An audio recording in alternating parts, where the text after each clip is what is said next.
आज की इस वीडियो में हम बात करने वाले हैं electronic spectrum of diene and polyene. और ये काफ़ी इंपॉर्टेंट टॉपिक है। अगर ये क्वेश्चन आता है तो इतना लिखना सफिशिएंट है।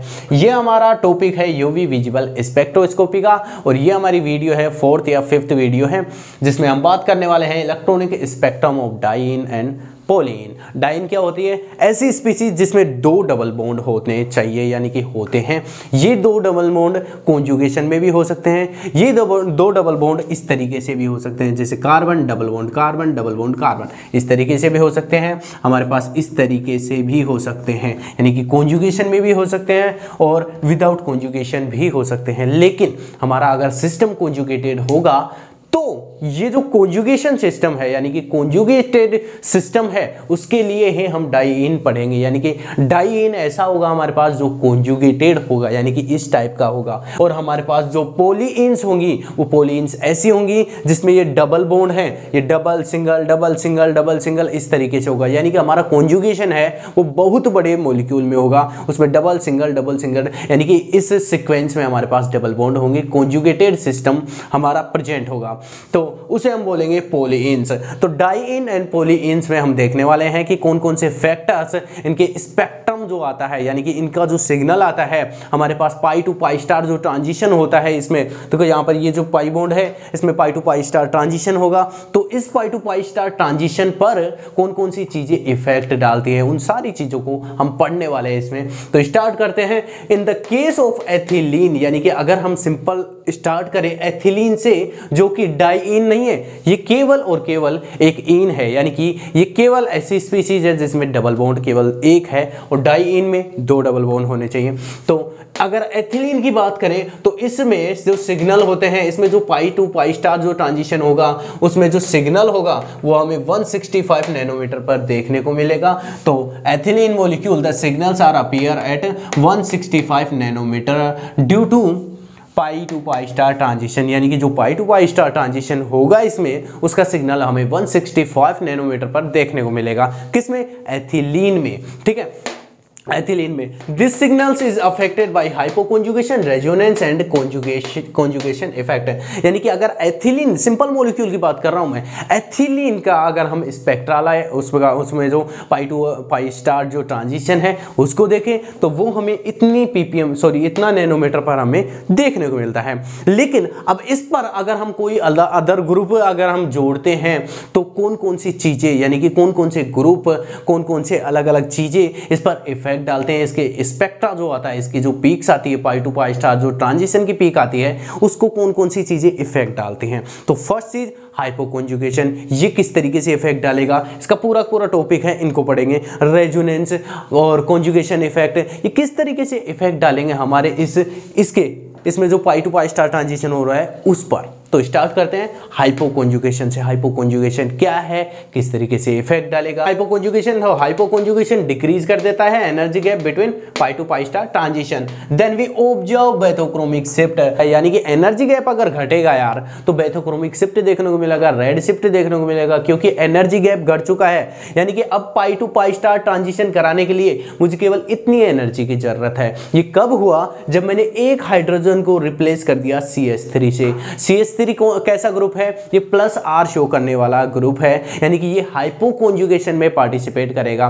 देखो हाइपोकॉन्जुगेशन का मतलब ये होता है डबल बॉन्डेड हमारे पास कोई भी स्पीसीज है, ये पार्ट है, इस पार्ट से डायरेक्ट इस कार्बन से डायरेक्ट ऐसा कार्बन जुड़ा होना चाहिए जिसके पास हाइड्रोजन हो, यानी कि अल्फा हाइड्रोजन्स हम काउंट करते हैं। और जिसके पास ज्यादा अल्फा हाइड्रोजन्स होते हैं उसकी कॉन्जुगेटिंग स्ट्रक्चर, उसके हाइपर कॉन्जुगेशन स्ट्रक्चर्स जो होंगी वो ज्यादा बनेंगी, उसकी स्टेबिलिटी ज्यादा होगी और एनर्जी गैप घटता चला जाएगा। जितने ज्यादा अल्फा हाइड्रोजन होंगे उतना ही एनर्जी गैप घटता चला जाएगा। वो किस तरीके से घटता है वो आगे हम एग्जांपल से समझेंगे।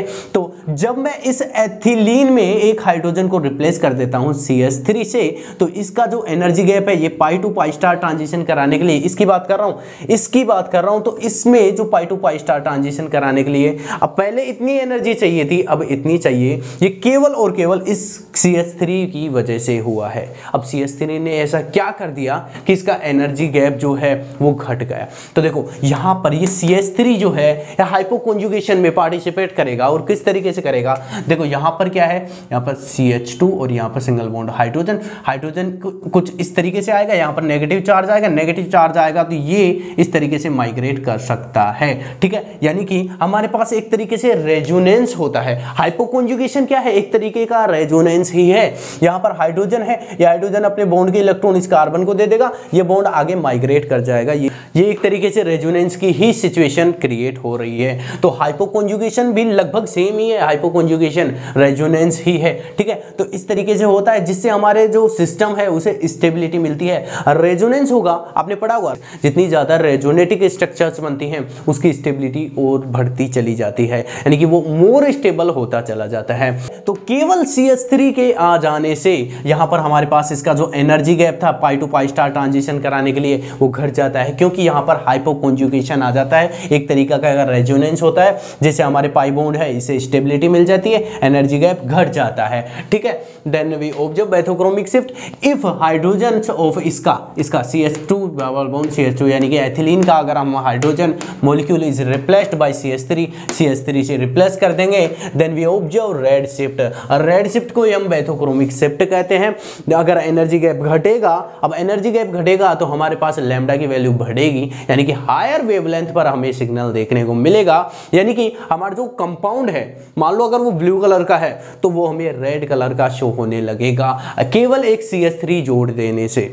इतना फर्क होता है, लेकिन इतना ज़्यादा फर्क नहीं होता है कि ब्लू से ये रेड में आ जाएगा, क्योंकि हमारे पास 165 नैनोमीटर ये तो हमारे विजिबल रीजन में नहीं आता है, इसलिए ये सारे के सारे UV रीजन में आते हैं। तो केवल मैं एक तरीके से समझाने के लिए बात कर रहा हूं कि अगर हमारा ये जो कंपाउंड है ये अगर ब्लू कलर शो कर रहा था तो CH3 के आ जाने से इसका ब्लू कलर थोड़ा सा कम हो जाएगा और रेड की तरफ ये शिफ्ट होने लगेगा, जिसे हम पैथोक्रोमिक शिफ्ट या फिर रेड शिफ्ट कहते हैं। तो ये था हमारे पास हाइपर कॉन्जुगेशन। अगर इसकी बात करें, अगर इसका एनर्जी गैप डेल्टा E है और इसका energy gap delta E dash है, तो यहाँ पर डेल्टा E डैश जो है ये हमारा कम है as compare to delta E के, ठीक है। तो ये था हाइपर कॉन्जुगेशन। आगे बात करते हैं कॉन्जुगेशन इफेक्ट। तो कॉन्जुगेशन क्या होता है? कॉन्जुगेशन मतलब हमारे पास जो डबल बॉन्ड है इस डबल बॉन्ड का डीलोकेलाइजेशन, यानी कि अगर हमारे पास कोई भी ऐसा कंपाउंड है जिसमें डबल बॉन्ड सीक्वेंस में है, double single double single double single, इसे हम बोलते हैं कॉन्जुगेशन। और रेजोनेंस किसे बोलते हैं? रेजोनेंस भी एक तरीके का यही है। देखो हाइपोकॉन्जुगेशन हो रहा है ये भी रेजोनेंस है, हमारे पास जो ये कॉन्जुगेशन हो रहा है ये भी एक तरीके का रेजोनेंस ही है।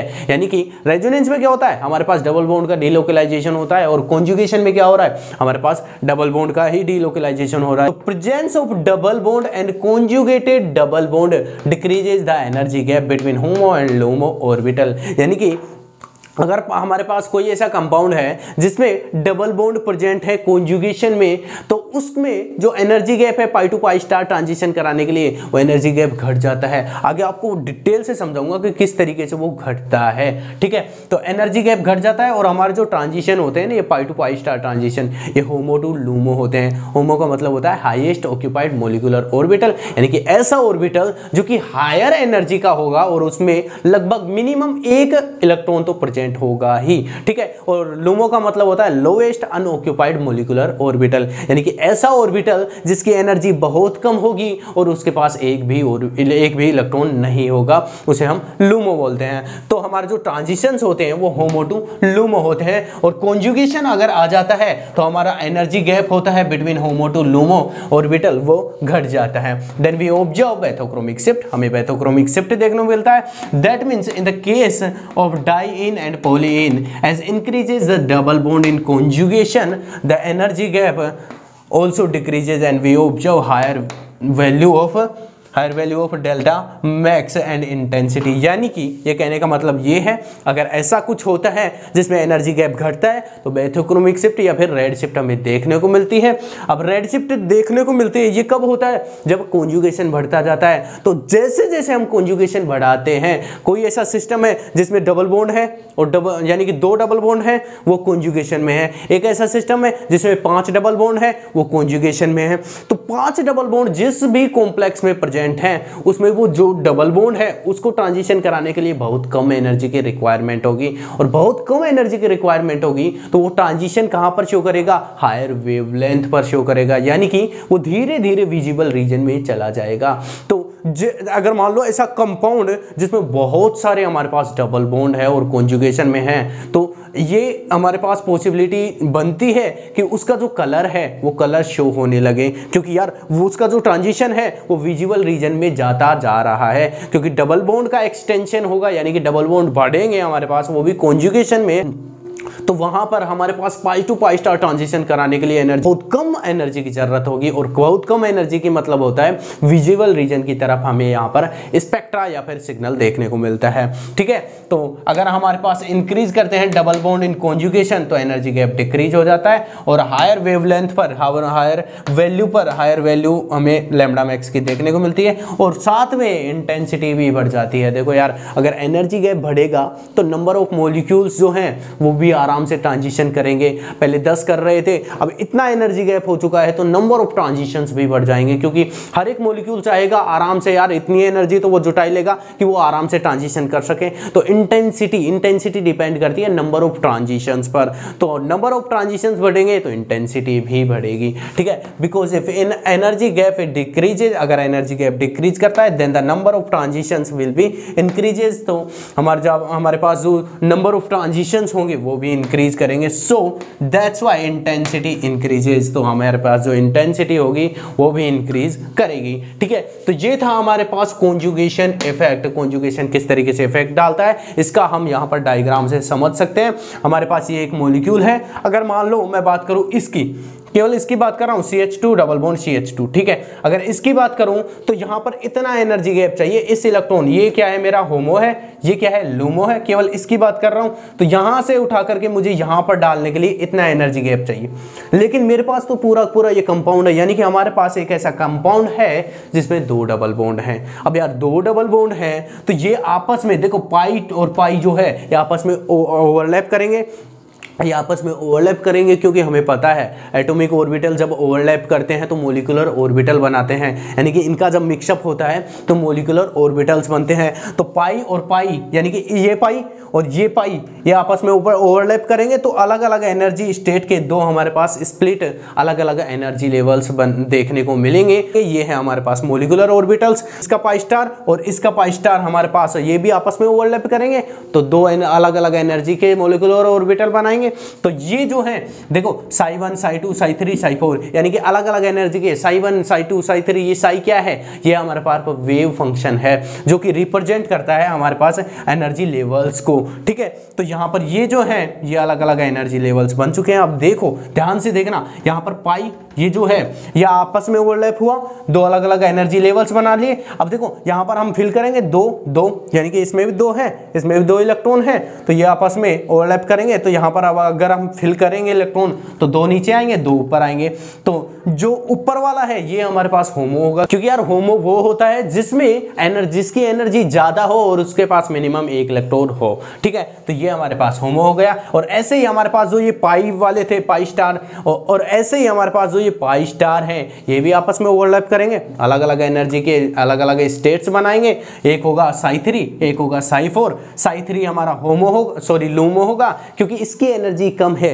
इसकी एनर्जी ज्यादा है, इसकी एनर्जी कम है। तो एनर्जी कम यानी कि लोवेस्ट अनऑक्यूपाइड मॉलिक्यूलर ऑर्बिटल, ऐसा ऑर्बिटल जिसकी एनर्जी कम है और उसके पास एक भी इलेक्ट्रॉन नहीं है, वो होगा हमारे पास लूमो। तो देखो पहले एनर्जी गैप, ये होमो ये लूमो, पहले एनर्जी गैप इतना चाहिए था, एक डबल बॉन्ड और आने से कॉन्जुगेशन में, यानी कि ऐसा मॉलिक्यूल बनने से जिसमें 2 डबल बॉन्ड आ गए कॉन्जुगेशन में, तो हमारे पास एनर्जी लेवल्स घट चुका है। अब इतना एनर्जी लेवल्स बचा हुआ है, यानी कि अब ये जो इलेक्ट्रॉन ये आराम से यहां पर पहुंच जाएंगे। पहले हमारे पास इतना एनर्जी गैप चाहिए था ये ट्रांजिशन कराने के लिए, अब इतना एनर्जी गैप चाहिए। अगर हमारे पास ये डबल बॉन्ड और भी आते हैं, यानी कि यहां पर सिंगल बॉन्ड फिर double bond, single bond double bond, तो जैसे जैसे डबल बॉन्ड इंक्रीज करते जाते हैं कॉन्जुगेशन में, ये जो एनर्जी गैप है ये डिक्रीज होता चला जाता है, और एक ऐसा टाइम आता है जिसमें नंबर ऑफ ट्रांजिशंस बढ़ जाते हैं। और ये जो स्पेक्ट्रा है, ऐसा कोई भी कंपाउंड जिसमें बहुत सारे डबल बॉन्ड हो, कुछ इस तरीके का हो हमारे पास, तो डबल बॉन्ड ज्यादा होंगे, और डबल बॉन्ड ज्यादा होंगे तो उस कंडीशन में हमारे पास जो स्पेक्ट्रा है उसका वो विजिबल रीजन में देखने को मिलता है। ठीक है, तो इस तरीके से होता है, एनर्जी गैप डिक्रीज कर जाता है अगर हमारे पास कॉन्जुगेशन में डबल बॉन्ड आते जाते हैं। तो जैसे इंक्रीज करता है अगर डबल बॉन्ड इन कॉन्जुगेशन, तो एनर्जी गैप जो होता है वो ऑल्सो डिक्रीज होता जाता है। ये जो एनर्जी गैप है ये डिक्रीज होता चला जाता है। ये है कॉन्जुगेशन इफेक्ट। अगला है हमारा रेजोनेंस इफेक्ट। ठीक है, effect of resonance. We know that if resonance increases then the stability is also increases। यानी कि हम जानते हैं यार, जिस भी कंपाउंड में अगर रेजोनेंस होता है, जितना ज़्यादा रेजोनेंस होगा, जितनी ज़्यादा रेजोनेटिक स्ट्रक्चर्स बनेंगी, उसकी स्टेबिलिटी उतनी ही ज़्यादा होती चली जाएगी। So we can say that if resonance is present then it decreases the energy gap in between pi to pi star transition. यानी कि अगर हमारे पास रेजोनेंस प्रेजेंट है तो ये रेजोनेंस हमारा एनर्जी गैप घटा सकता है, क्योंकि स्टेबिलिटी मिल रही है हमारे सिस्टम को, तो ये एनर्जी गैप को बढ़ाती है। देखो हमारे पास हाइपोकॉन्जुगेशन में भी स्टेबिलिटी मिल रही थी, हमारे पास कॉन्जुगेशन में भी स्टेबिलिटी मिल रही थी सिस्टम को, और इसी वजह से हमारे पास एनर्जी गैप घट रहा था। तो रेजोनेंस में भी इसी तरीके से होगा, रेजोनेंस आएगा तो स्टेबिलिटी मिलेगी, एनर्जी गैप घटेगा। ठीक है, तो एनर्जी गैप ये घट सकता है, घट जाएगा।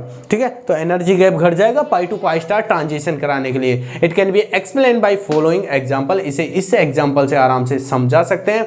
इसमें देखो यहाँ पर ऑक्सीजन हेटेरोएटम है, ये अपने लोन पेयर के इलेक्ट्रॉन यहाँ पर देगा, ये बॉन्ड इस तरह पर माइग्रेट करेगा, इस तरीके की स्ट्रक्चर देखने को मिलेगी। ये है रेजोनेंस। ठीक है, अब इस रेजोनेंस से हमारे पास जो एनर्जी गैप है ये घट जाएगा। जैसे हमारे पास कॉन्जुगेशन में हुआ था ना, वैसा ही सेम टू सेम यहाँ पर भी होगा। Due to resonance energy gap is decreases, so signals is appear towards higher wavelength. यानी कि अगर एनर्जी गैप, देखो रेजोनेंस आ गया, रेजोनेंस से एनर्जी गैप घट गया, तो हमारे पास सिग्नल कहां पर देखने को मिलेंगे, हायर वेवलेंथ की तरफ, यानी कि रेड शिफ्ट बेथोक्रोमिक शिफ्ट हमें देखने को मिलेगी। ठीक है, if conjugation is increases then the energy gap is decreases. यानी कि अगर हमारे पास कॉन्जुगेशन बढ़ता है तो हमारे पास एनर्जी गैप घटता है, जिससे क्या होगा, so we can say that in conjugated polyenes the signals is appear towards higher wavelength. यानी कि जो हमारे पास पोलियंस होती हैं जिसमें कॉन्जुगेटेड सिस्टम होता है, यानी कि ऐसी पोलियन जिसमें कॉन्जुगेशन हो, ठीक है, ऐसी पोलियन की बात कर रहा हूं, तो उसका जो सिग्नल होगा वो हमें हायर वेवलेंथ की तरफ देखने को मिलेगा। ठीक है, तो पोलियंस का जो सिग्नल है वो हमें हायर वेवलेंथ की तरफ देखने को मिलता है। So in polyenes lambda max value is very high. तो पोलियन के केस में जो लैम्बडा मैक्स की वैल्यू है वो हाई होती है। And in some cases the absorption is appear in visible region. यानी कि अगर पोलियन जिसमें डबल बॉन्ड बहुत ज्यादा है और कॉन्जुगेशन में है, यानी कि कुछ इस तरीके से है, यानी कि अगर डबल बॉन्ड बढ़ते जाएंगे कॉन्जुगेशन में तो एनर्जी गैप डिक्रीज होता जाएगा, यानी कि हायर वेवलेंथ पर अब हमें सिग्नल देखने को मिलेंगे। और हायर वेवलेंथ किसकी होती है, विजिबल रीजन की, यानी कि हमें जो सिग्नल है वो विजिबल रीजन की तरफ देखने को मिलेंगे। ठीक है, तो अगर हमारे पास कॉन्जुगेशन बढ़ता जाएगा तो विजिबल रीजन में हमारे चांस बनते हैं कि हमारा जो सिग्नल है वो विजिबल रीजन में शिफ्ट होता जाए, यानी कि रेड शिफ्ट हमें देखने को मिलेगी। ठीक है, तो ये हमारे पास कॉन्जुगेटेड पोलियन है जिसमें हमारे पास डबल बॉन्ड, ये डबल बॉन्ड कॉन्जुगेशन में है, यानी कि double bond single bond, double bond single bond, यानी कि इस तरीके से है, अल्टरनेटिव फॉर्म में है, डबल सिंगल इस तरीके से है। तो पोलियन की अगर बात करें तो पोलियन में जैसे जैसे हमारे पास डबल बॉन्ड कॉन्जुगेशन में बढ़ते जाएंगे वैसे वैसे एनर्जी गैप घटता जाएगा। किस तरीके से घटेगा मैंने वो बता दिया है, कॉन्जुगेशन से क्या इफेक्ट पड़ता है, किस तरीके से घटते हैं। तो आई होप आपको वीडियो अच्छी लगी होगी। अगर वीडियो अच्छी लगी तो वीडियो को लाइक, शेयर और सब्सक्राइब जरूर करना हमारे चैनल को। धन्यवाद, जय हिंद।